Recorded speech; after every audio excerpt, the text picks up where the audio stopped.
السلام علیکم۔ میں آپ کو جو جب بچے کی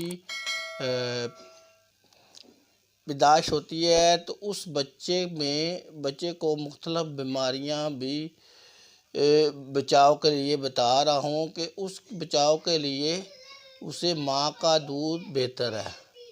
ماں کا دودھ بہتر ہے، اس کو پلایا جائے۔ اس کی جو بیماری ہیں، اگر آپ ڈبے کا دودھ پلاتے ہیں یا ہوتی جو آج کل ڈاکٹر وغیرہ لکھ کے دیتے ہیں ڈبے کا یا دوسرا، وہ دودھ بچے کے پیٹ کے لیے نہیں صحیح، اس کا پیٹ صحیح نہیں رہے گا۔ اگر آپ ماں کا دودھ پلائیں گے تو بچہ مختلف بیماریوں سے محفوظ رہے گا۔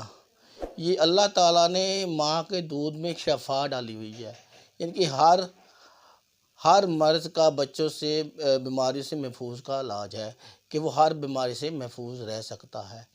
آپ بچوں کو ماں کا دودھ پلائیں، اور کسی وجہ سے اگر ماں دودھ نہ پلا سکے تو آپ پرہیزگار خاتون جو ہو اس سے آپ بچوں کو دودھ پلوائیں، بہتر یہی ہے۔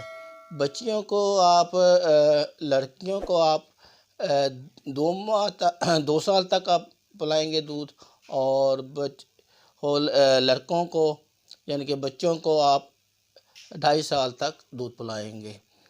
اور ماں کا دودھ بہتر ہے، یہ بیماریوں کا بچوں کو محفوظ رکھے گا اور بچہ صحت مند اور بہتر ہوگا۔